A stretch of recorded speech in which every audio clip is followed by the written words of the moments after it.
Well, we've had a great day today with a lot of fantastic content, lots of great insights, and lots of great questions too, so I hope you've all been enjoying it. So one of the things we do at AiEvents is we don't sell our speaking slots, and a lot of our competitors do in the conference world. And if you've paid for that speaking slot, you're obviously going to want you to talk about what you want to talk about, not what we think delegates want to hear about. But we also know that people want to know what's new, what's coming next, what's innovative. And our way of squaring that circle is to tell you that you're all going to be sold to for the next 30 or 40 minutes. And to make that entertaining for you, we're giving all of the pictures only 5 minutes. And one of the bits I love about comparing this final session is I get to cut people off if they go over that 5 minutes. So when they get to 4 minutes, I will let all of the people know. Matt, you've done this once before, so you know what the score is. I will tell you when you got 4 minutes, and I will cut you off if you go over 5. We have 2 prizes for the Cartroller Lions Den today.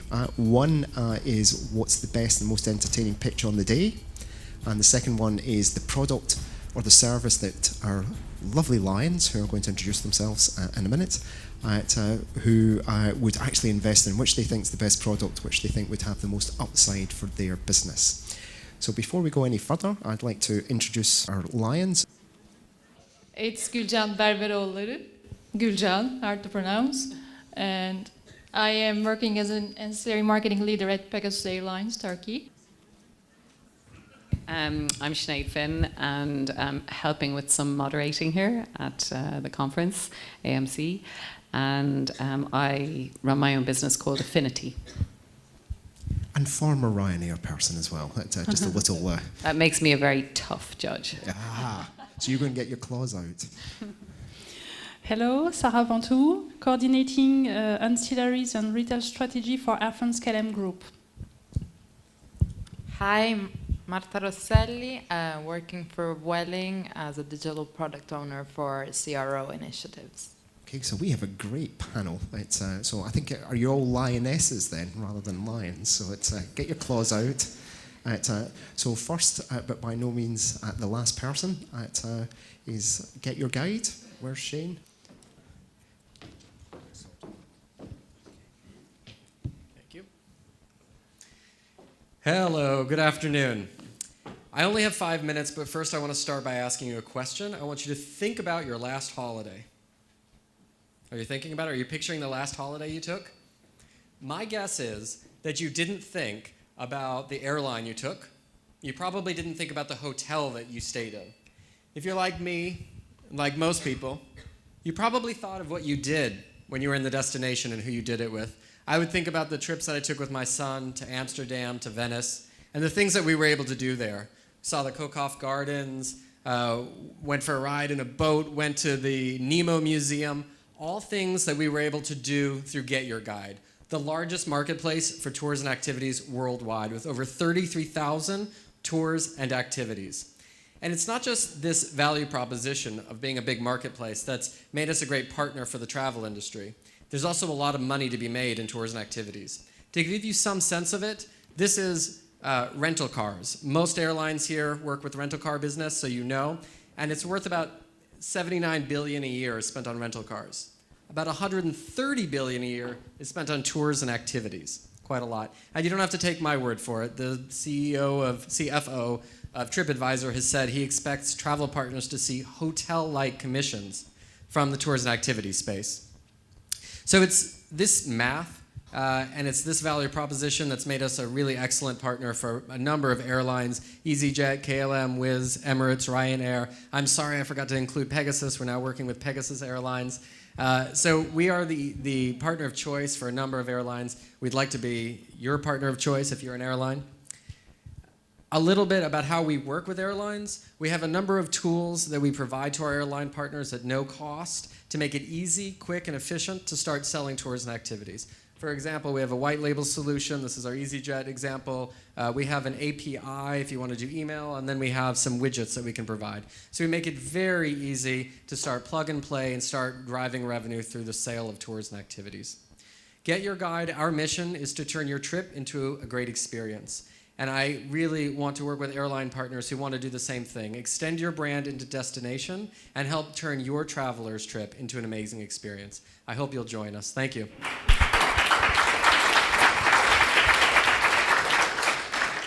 Is this the question session? Yes, this is the question set. That's the shortest pitch we've ever had. It sells itself, really. Well, over to you, Lions, for the questions. How you make sure that your offer suit the brand of the airline? Sure. Well, we have over 33,000 tours and activities, so we have something for everyone. And one of the things that we do is work with our partners to make sure we're surfacing the right tours and activity for the traveler and making sure that they're finding something they want. And that's what it's really about, is finding something that the traveler wants. I think one of our advantages of working with so many airline partners is that we've learned a lot about how to do this with airlines and really how to make this revenue positive and be a good ancillary service. Hi, Shane. I'd like to ask about the revenue side. Sure. So what sort of revenue, I suppose, per passenger are we talking Sure. about here across an airline? Thank you for asking. I love to answer that question because it's a lot of money. We, on average, drive 10 to 15 euro to our partners per transaction. Our average checkout is high. It's around 115 euro. Most people aren't buying one ticket when they're going on a tour and activity. They're buying probably two. So they spend quite a bit. I showed you 130 billion. So that really does translate into real money for our partners. Thank you for asking. We already work with you. Yes, I thank have a you. question.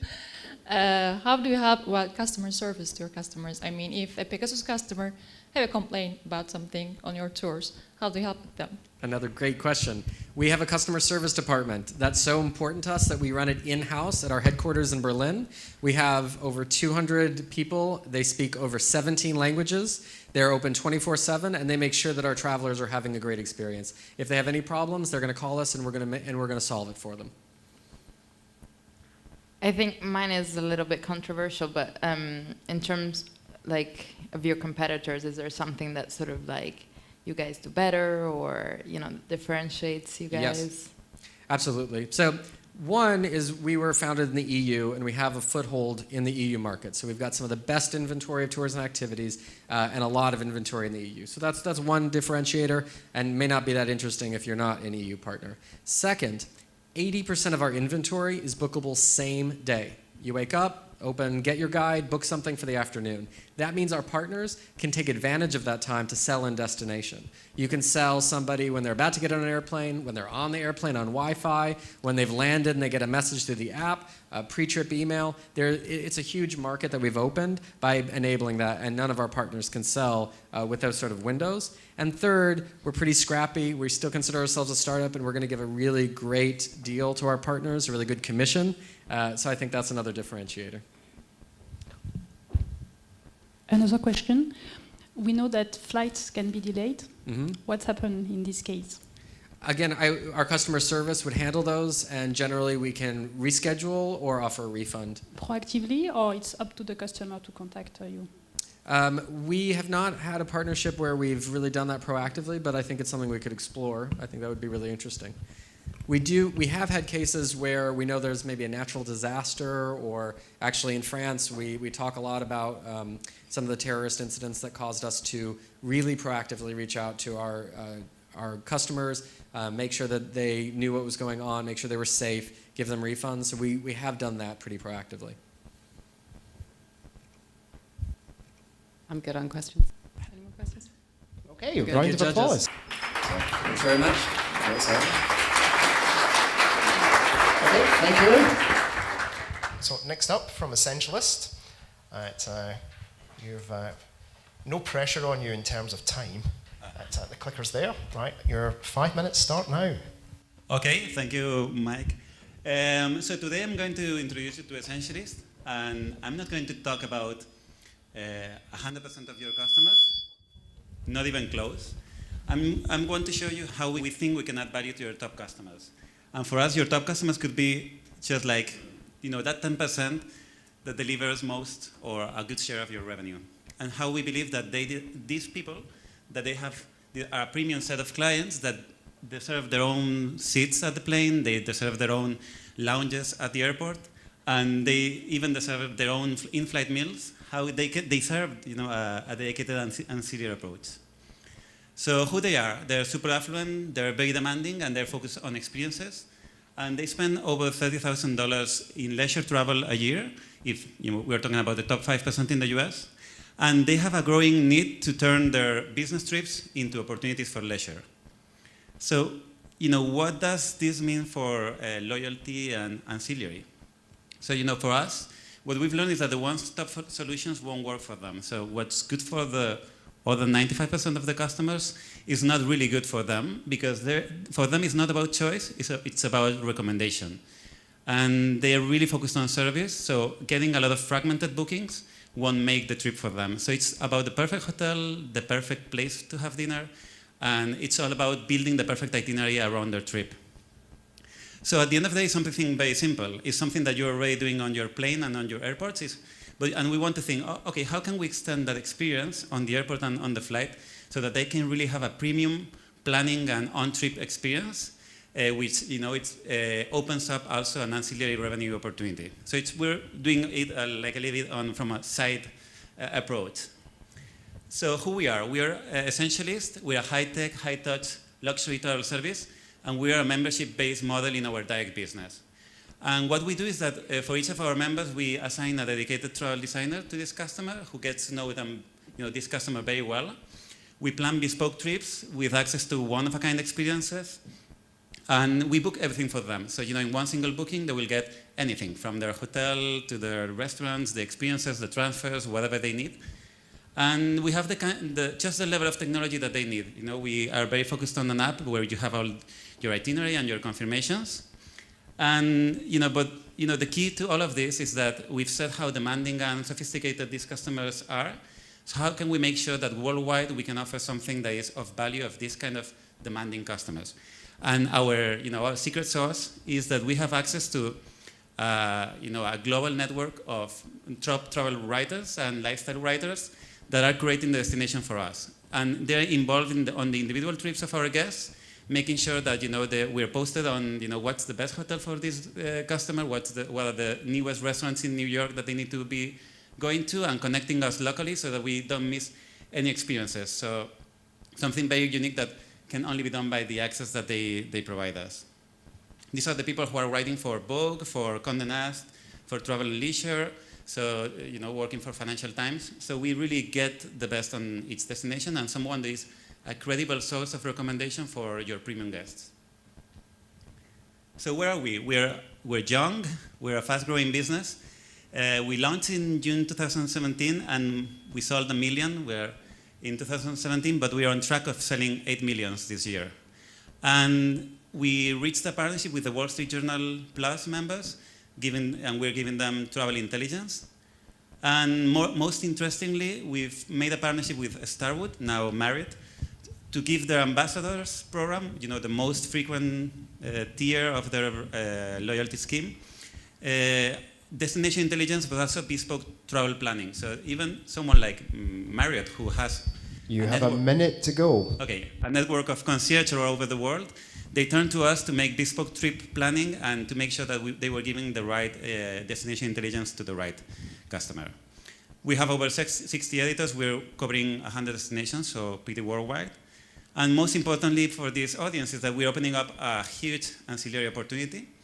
And this is a little trick. So our average booking value is $1,700, but $1,700 in revenue for every single booking that we make.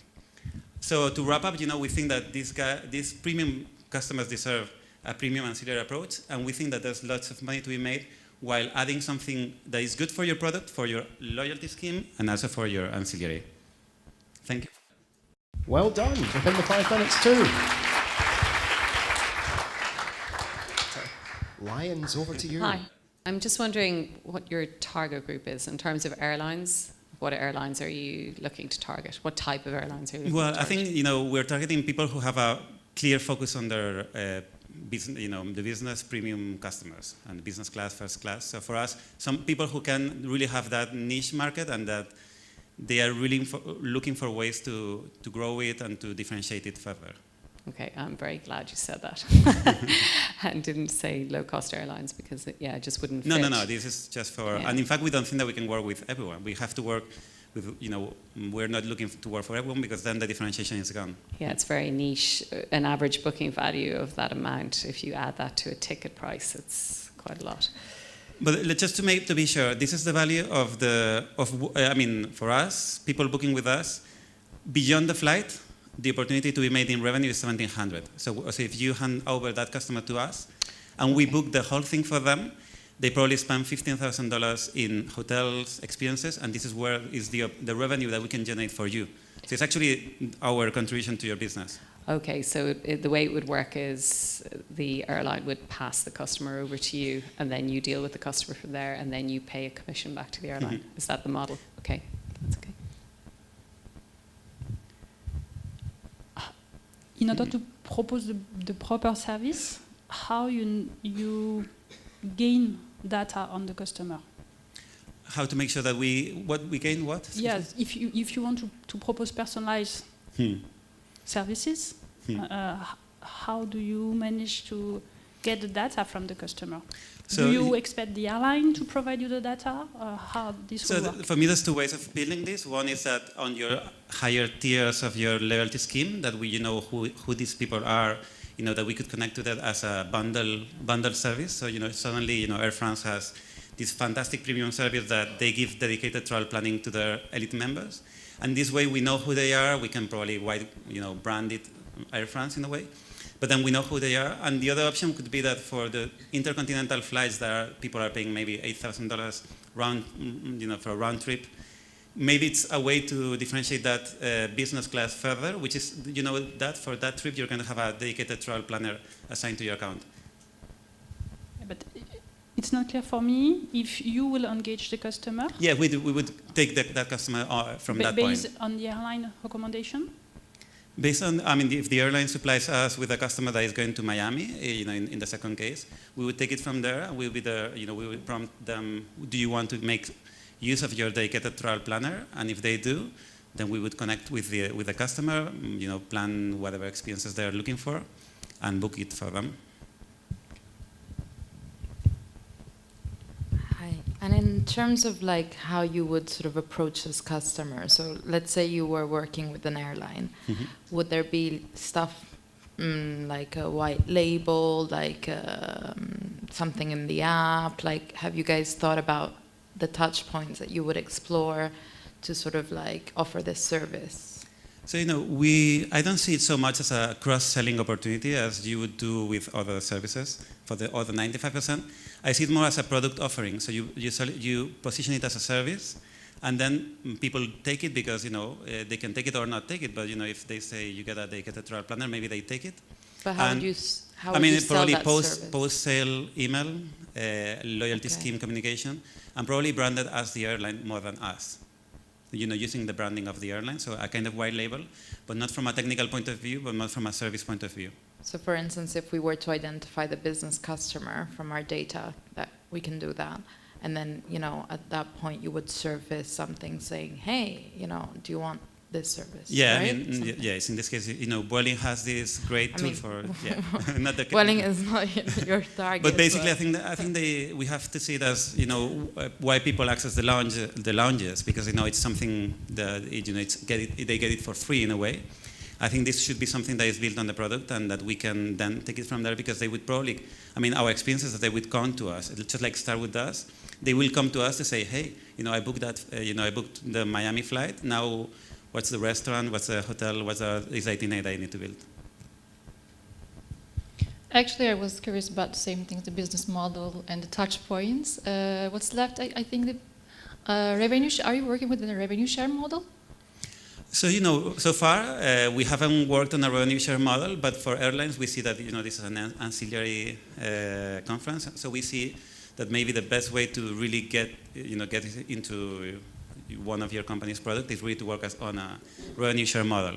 And so there's opportunity to share and to be profitable for both sides.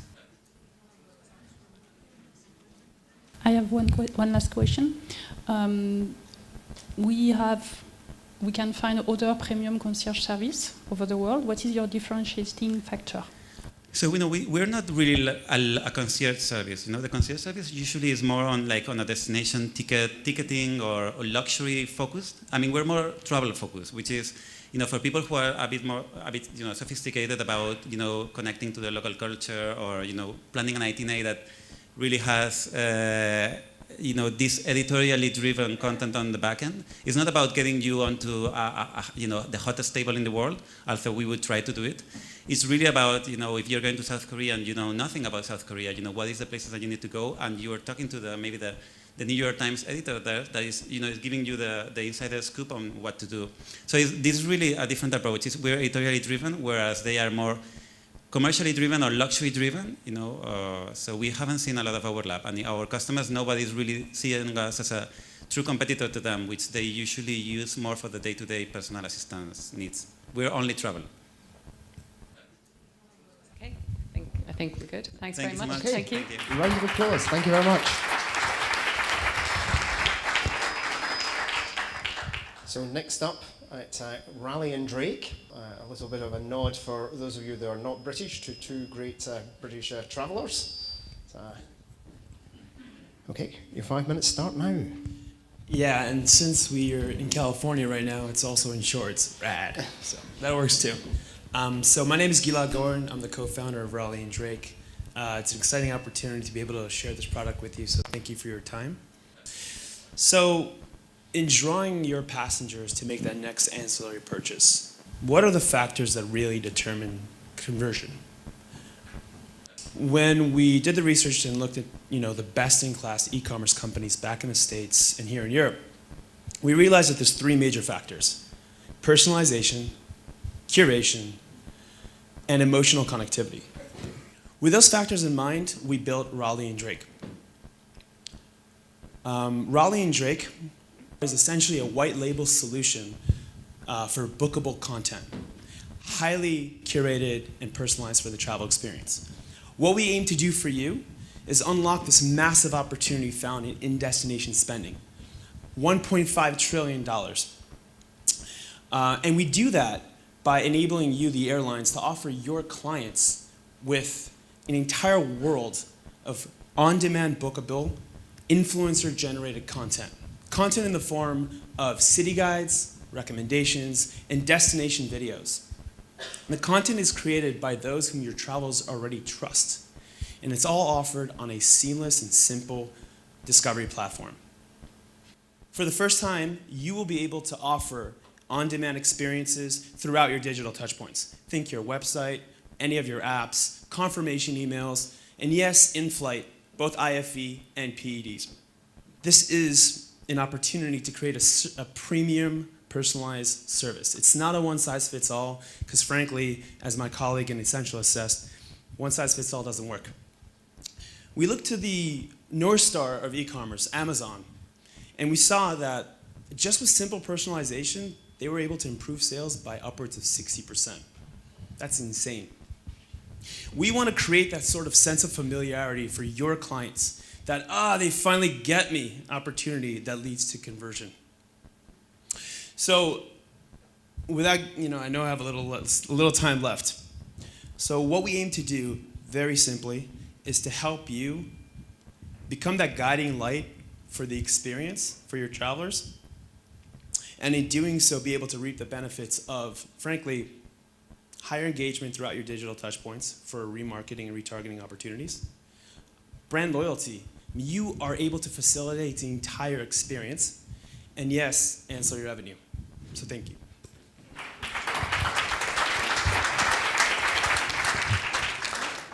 Thank you very much. I'm just interested, just up here it says airlines earn ancillary revenue on commissions, advertising, and data acquisition. So I've got the commissions, I've got the advertising. Could you explain a little bit, go a bit deeper into data acquisition and how that translates? Sure. So yes, obviously there's the commission in the advertising, which you could play in the IFE and all the rest. The data acquisition, it starts with the fact that any engagement on our platform, which by the way is totally personalized and customized to be yours, is tracked and recorded and then analyzed. And then in terms of being able to optimize advertisers' ability to do the selling, and also partners that you bring on our platforms, as you fine-tune the knowledge that you have of the client, you're able to ask for higher CPMs and stuff of that sort. In addition, in analysis, we noticed that 50% of ancillary revenue often comes from the loyalty program. So anything that has to do with loyalty, the amount of data that you're able to draw from people's interaction with our platform allows you to truly up that game. Okay. So you're collecting the airline data, is it through what the customer does with you? Or We're collecting the customer data for you. So we don't own, nor do we touch any of the data apart from you offer us just to start personalization. It all feeds back to your CRM, and it's totally your content that you get. So anytime they favorite a bar versus a restaurant, anytime they're going between the videos, you know where they're going. Okay. And how does that work if you've got 10 different airline partners? How does the personalization work? Yeah, the data and the Right. who owns the data and So you own all the data. yeah. None of that is stored on us. It goes from what you give us and back to your CRM. In terms of differentiation between the airlines, it's a mix of the design of the aesthetics and the website, and also in terms of personalization, we start by building personas. So every airline has its own personalities that they likely have, so we start with those.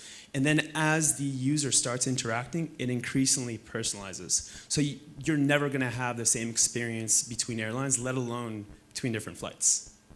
Yeah. Okay, that's very interesting. Thank you. Sure. What is your business model? Is it licensing? Is it customer data Yeah. based or commission based? Mm-hmm. So we start with a simple SaaS model. So there is a licensing fee. It's per city per month. And then there is a split on the commission from booking and for advertising. And we ran the model. We actually, I didn't mention this earlier, but we have an exclusive partnership with Panasonic. So with Panasonic, we built truly a best-in-class in-flight concierge. And running the numbers, we showed that we're actually, within the first year, able to make the airline between $1 million and $4 million a year. So it more than pays for itself through the advertising and the commissions on bookings.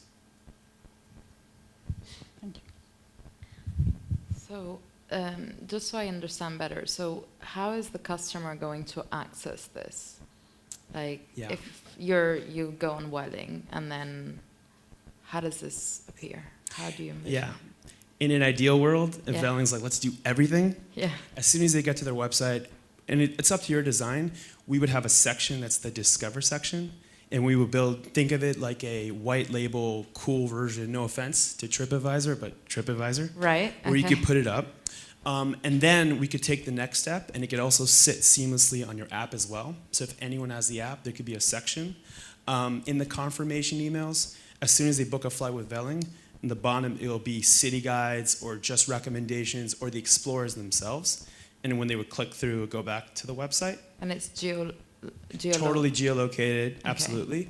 And then in flight, whether you have the screens in front or on the app, we actually built it so if you would like, whatever information we get, whether it's the flight manifest information or beyond, they'll see a screen that says, hello Patricia or hello John. And because we know they're going to X and we know a little bit about them, they already have personalized recommendations just sitting right in front of them.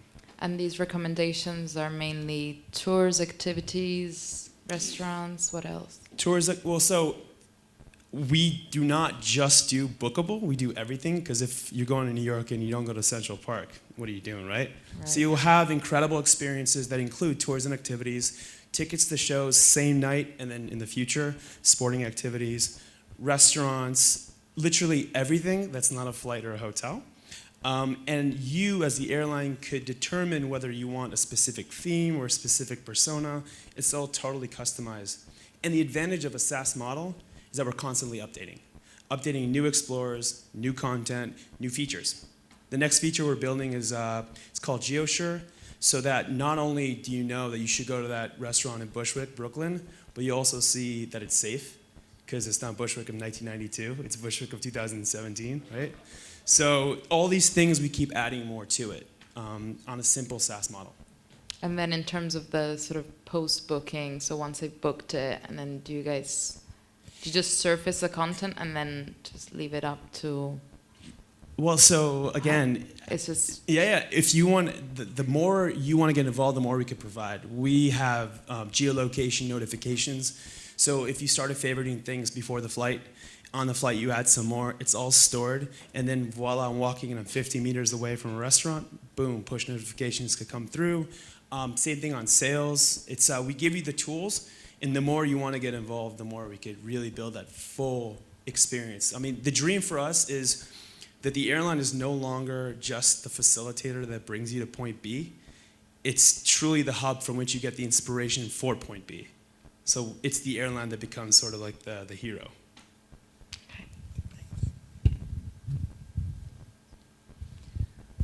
Actually, we listened similar kind of concepts here to tour operating tours, and your biggest value proposition is personalization, as far as I understand. Is that true? Personalization, and also on the content side, you know, often people come to you and they talk about either celebrities, right, or they talk about just a TripAdvisor or Yelp, which is totally crowdsourced. What we bring that's new, I believe, is a multiplicity of diverse but yet curated voices. So not one size fits all, and it's coming from people that are there, that some of them are really famous, but some of them are too busy winning awards for being chefs or making the most incredible graffiti in the city to actually be on Instagram and always posting. So we find them for you, and we're constantly updating it. So yeah, those two. How do you find them? It's a very good question. It used to be really hand-to-hand combat of saying, hey guys, we got this startup, I swear it's gonna work. But we've built some traction, which allowed us to actually show them, and we're already giving them value. For them, these explorers, they're getting pretty solid brand recognition. We're already in 8 major airports in North America, so they're in front of about 1 million active travelers a month. And there's a rev share with them as well.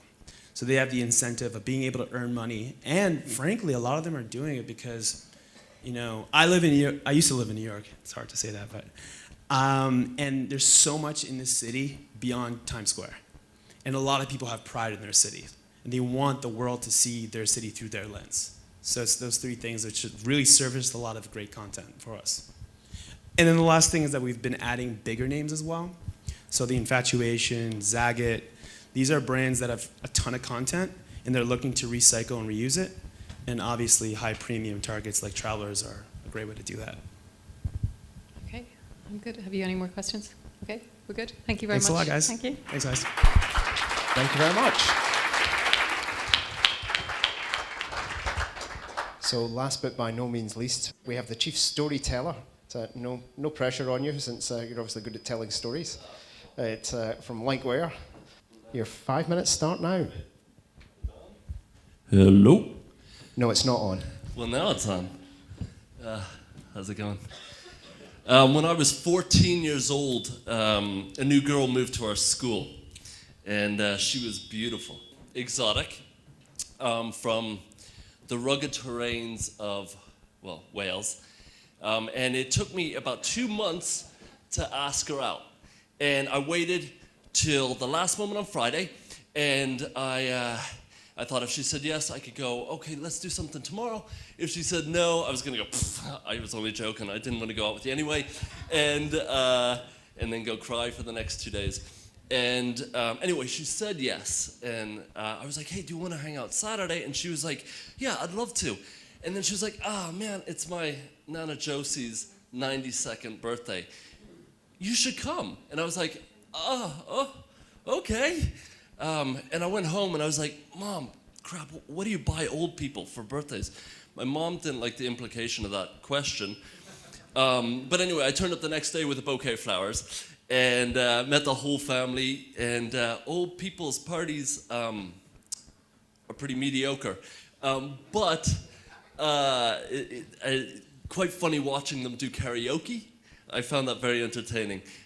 Watching them eat, I found a little traumatic. Anyway, later on, I found that they had put my flowers out in the back garden, and I subsequently learned that Nana Josie has this terrible allergy to pollen, and at 92, that's potentially lethal. So there was that. Anyone trying to sell anything nowadays, and I think that's kind of what we're doing here, has done their market research and knows that consumer values have shifted in the last 10 years, especially. If you look at Gen Y, Gen Z, I know, but if you look at those generations, you will, the huge spending power, but they are children of the experience economy, and at the top of that list is always travel. And travel brands that are trying to engage those generations have to take a holistic approach of the life cycle, right? And so they become lifestyle brands first and fulfill with product later. Airbnb are a great example of that. But Google have this great quote, and they said airlines that engage at the very beginning of the travel life cycle in inspiration are 67% more likely to win the booking, be present at the booking phase. Because of those generations, we are, all we talk about is kind of, well, we talk about personalization a lot. And, but much like with me with Nana Josie trying to buy her a present, airlines generate massive amounts of data but yield actually very few insights. And invariably, we have one-size-fits-all marketing. So Google found this out, and they know this, and airlines have had a pretty paltry play in inspiration and have been okay with ceding that inspiration to third parties. The problem is those third parties now are Google, Facebook, Amazon, and they're not okay with just staying in the inspiration phase. They are taking a holistic approach to travel. And so airlines have thrown content at these at this phase, but these are children of the experience economy, and they value relevancy above everything, and then authenticity. And so from our research, we found that every traveler has a version of their destination, and it's the travel brand's job to help them find that. You have a minute to go. Oh, japers. So we built this hybrid product. It's a tech stack. It's a publishing stack. It enables airlines to have this conversation right from the beginning. What we do is it's a content layer and an inspiration layer. Our content layer is customer facing, and it enables airline to match content experiences to the lifestyle preferences of the customer. We help airlines show their customers where to go in a new city based on a city they know. Then we aggregate all those insights, and we build an interest graph for each individual, and the airlines are able then to base all the future marketing on those insights. Do you want to stop me? I don't think it'd be possible to stop you. Like, okay, good. And your 5 minutes is up. Yeah, there we go. Okay. All right. How are you guys doing? Good. Was that your last slide? Or did you have another one? I have. We're working with these guys, Okay, if that helps. fantastic, yeah. So tell me a little bit about your relationship with Aer Lingus. Tumultuous, I think, is the word that comes to mind. No, they like most airlines are just seeking digital ways to engage Okay. the customer. So I'm kind of more interested in how exactly... How we do this. Yeah, exactly. That's it, which I Okay. didn't hear in the presentation, so that's my question. Just Thanks, understanding Sinead. when you're working with an airline, how is it that you work with that airline? Okay. Yeah. Well, our tech, it is a hybrid product. It's tech-based. And what we do is our tech is able to define areas and break them down into micro areas, our neighborhoods, and then we are able to aggregate large data sources and define how those areas feel in human sensory terms, in the way we would describe that area. We layer it with a layer of metadata, and then we were able to score those lifestyle preferences for each area. So we're able to match, using data, areas or neighborhoods across the globe.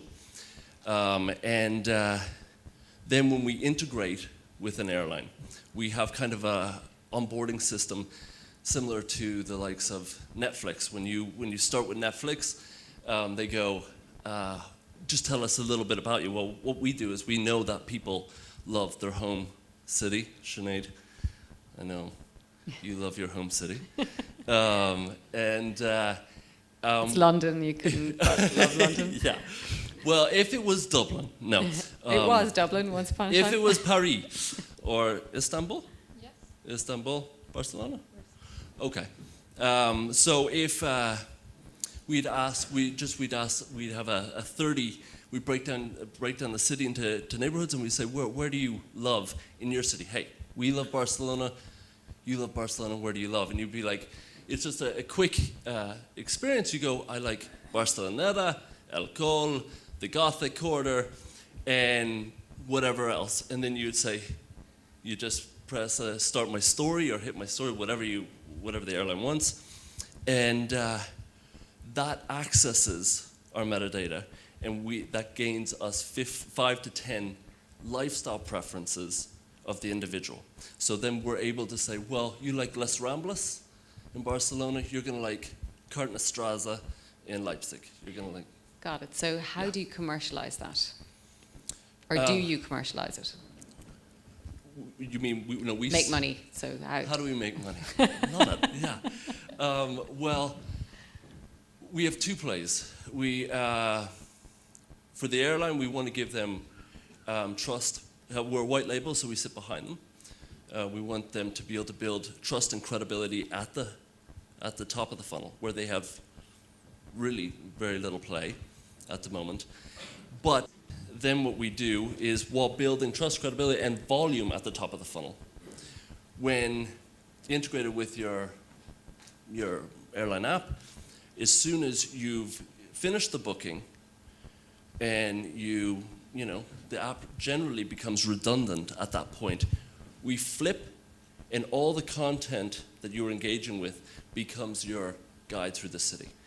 And then we can draw on, we have a lot of sponsored content because we have 400 to 600 native bloggers, influencers in destinations. So that's all our content is generated by a local native that we source. And so then we draw on sponsored content for your customers, bookable services, on-demand services, and we draw them into your ecosystem. So you have a play that goes right into destination as an airline. Okay, good. Hola. So, hi. So, my question was like, this can also appears at the beginning of the customer journey, right? So for instance, it could be like a discover tab or something like that, like a blog kind of situation, or... Yeah. Okay. Well, wait, I'm trying to process. You're trying to get your head around it. Yeah, Okay. I'm just still trying to figure it out. So, like, for instance, they would access this on the homepage from a tab or something. Yeah. And would you then be like, how do you convert all of this into a booking? Like, is there, like a flight booking, is there a way that you say, oh, look, Westminster is super cool, you need to go to London? Or We'd no? never say that. But No, I know. I'm kidding, Martha, you're right. Sorry. I think I understand your question. Well, it's to build context around your product. You see, we are terrible at making choices, and you have, how many on your route map? 120. You have 120 destinations. That's a bit overwhelming. And that doesn't match everybody, does it? So with what we find out in terms of their lifestyle, the 5 to 10 lifestyle preferences based on data, we say it matches these 3 destinations on your route map, but actually these 3 neighborhoods in each of those destinations. And then we say, this is the story you need to start telling that customer, and embed your product as fulfilling. So you become the lifestyle brand, and you're saying, okay, because you like this, you would actually love this, and I'll tell you why. Right, okay. And we'll get you there for $9.99. So it's just a recommendation that you guys give us. Yeah, it's a recommendation and then we then engine. have to push that flight, for instance, for that place, right? Yeah, Kind of thing. absolutely. Cool. Okay. So I do understand that you have a recommendation engine. how this is built. How do you collect the data from the airlines, from your platform? No, we collect the And data. Matt, you have to do this succinctly to give everybody the same amount of airtime from the question. So if you can answer that last one succinctly. Right, so thanks, Michael. It's like a tandem act here. It's we collect the data and give it to you to go with the data you already know. You probably know the age, gender, last known visit of a thing, and a couple others in your unbundling of products. But we are playing mainly in inspiration and in destination. And so we give you the data that personalizes those two phases of the life cycle, and then you get to do whatever you want with it. We stand behind, you know. Okay, that's great. Okay, yeah. Thanks so much. Thanks. Thank you. Okay, so at this point, our lionesses are going to go off and sharpen their claws. So if you can be back in about 4 or 5 minutes with the best pitch on the day and the best products, it can be the same person at the same company. So it's all female judges and all male pitchers. So well done to all the pitchers. Where's Valerie? Valerie? So Valerie, first of all, you're from Cartroller, and I had a phone call from one of your colleagues about 3 months ago, and they said that they were working on a lot of new stuff at Cartroller, and could they sponsor our Lions Den? And this is the first time we've ever done that. No one's ever asked before to come and sponsor this particular event, and it was all to do with that this is an innovative pitching competition and what's new and all those new products. So perhaps you might want to tell us a little bit about what you do at Cartroller, and maybe just give us a little bit of a hint about what innovation that you do at Cartroller. Great, yeah. So, well, first of all, we're really delighted and honoured to be sponsoring the Lions Den today, and particularly to see such great 4 female lionesses and 4 very impressive gentlemen pitchers there, because that's not easy to pitch a product like that in front of such a big audience. So Cartroller is all about innovation. For those of you who don't know us, many of you do. We work with Ryanair, Vueling, KLM, Pegasus, and many other airlines here today, and OTAs. So we're a fully end-to-end solution providing car rental and airport transfers to online travel businesses, as well as offline solutions as well. So technology is key for us as well, because it's and innovation, staying 1 or 2 steps ahead of the competition, always offering something new to the customer. And I think, as we saw today, there's a huge amount of detail to be explained in any of these businesses, and in terms of the top level and granular detail. We invest hugely in innovation in Cartroller. We've a dedicated incubation team working over the last... Tell us a little bit more about that incubation team. How many people have you got working there? There are about 20 people working dedicated on new product innovations for Cartroller, to keep, again, to look at new products, new ways of selling them, new touch points, to put the right kind of car rental or airport transfer in front of the right customer at the right point of their customer journey at the right price. So everything we do is personalised per partner, per touch point, per customer. So using all that data that we've been talking about over the last half an hour or so in a really intelligent way to make sure that it's a seamless decision then for the customer to add brand transportation. So are you behind what people were talking about earlier on in My Ryanair in terms of popping up the car hire bits on their app? So how did that come about? Well, I mean, we've been seeing for a long time now the customer migrating more and more to mobile. So as we all know in the room, I'm sure it's kind of a challenge as to how to merchandise to the mobile and app customer.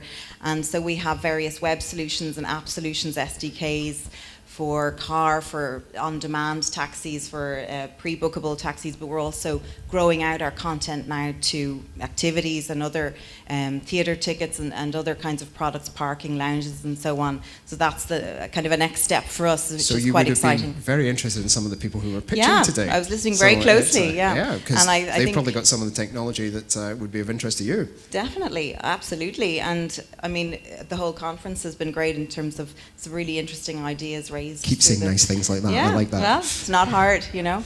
You know, it's always great to come out of the office and kind of get your thinking cap on and really learn from people who are at the cutting edge of the business. So I think that, I'm not going to pick on, I'm going to pick on Joanne from Essentialists. I thought that was a very interesting bit about, potentially how they can actually push high value Absolutely. customers to go and buy a first class And or that's business class something, seat. that's something that we've explored as well. And I don't want to make this a sales pitch because there's nothing more boring, but we found as well that instead of always looking to get further access to people who, for example, haven't booked a car rental before, we said, why don't we retarget the kind of high repeat customers for us and kind of market to them more effectively? And we've seen really good revenues coming in from that kind of ancillary CRM marketing to them through new CRM strategies. Particularly Ryanair, as we know, are very good at kind of taking on new ways to sell to the customer.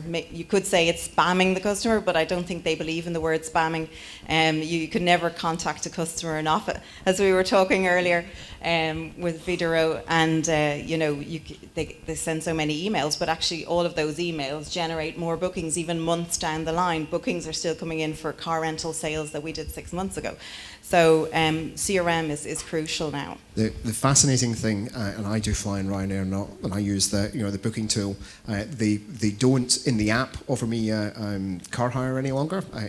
I do wish you could get in at EasyJet because I keep coming back from from Paris back to Glasgow, and they keep trying to sell me hotels and car hire in my home city, and it's not going to work. So it's not. So what's kind of you talked about those 20 people in that lab that you've got working. Is there anything you can share with us about some of the innovations that are coming down the line? I mean, you talked about airport transfer. And, so that's a key product of ours and a core product over the last 2.5 years. Been working on that and extending it, both the kinds of content and the locations. But this year we're very focused on mobile.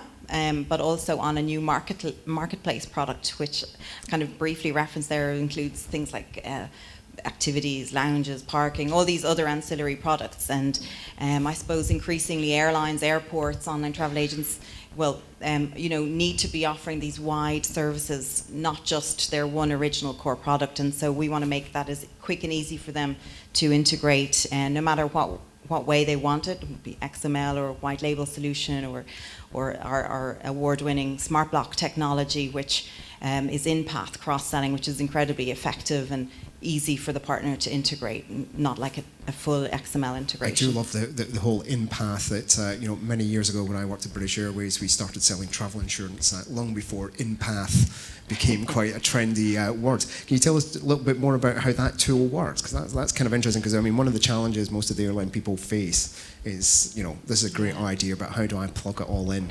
Absolutely.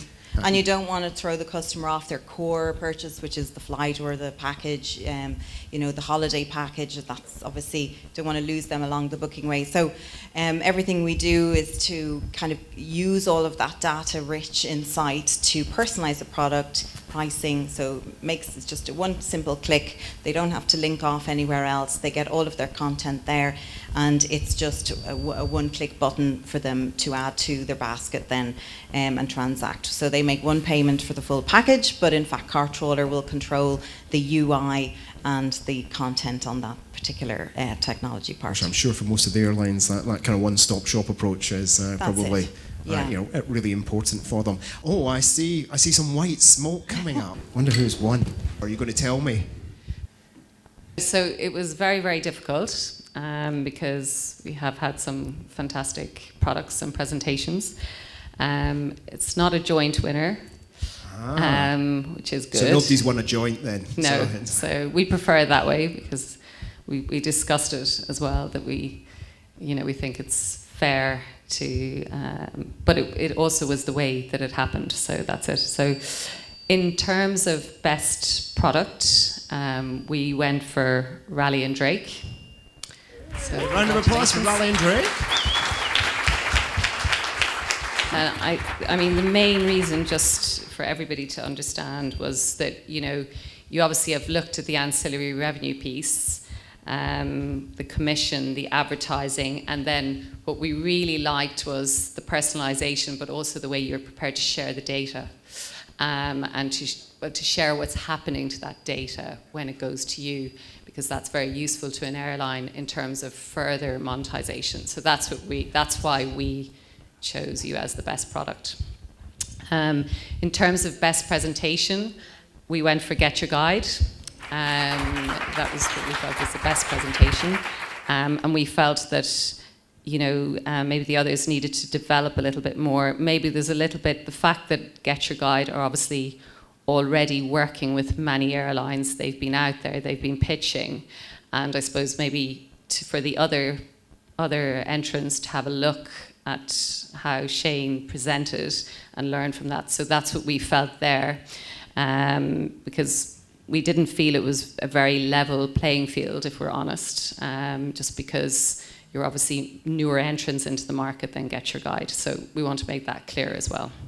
In terms of essentialist, thank you. We felt that it was a wonderful niche product. And we were really impressed with your goals to move from $1 million to $8 million in a year of revenue. We were very impressed with that as well. And then Likeware, well, we love the product. It's very, very inspirational, but we were just grasping at where the revenue was and, you know, trying to understand where the revenue would be for us airlines on the panel. So maybe that needs a little bit more development. So we hope that everyone thinks that that's fair. And thank you all very much. Okay, thank you. A round of applause for our lines. While we get a few photographs taken. Can we have Raleigh and Drake up first? Hand that over. Angela, do you want to come up just a little bit closer and we can get some pictures taken there? And the other winner was Get Your Guide. Shane, do you want to come up? Round of applause for Shane. Thank you very much, Shane. How could I forget? Because you've won it before.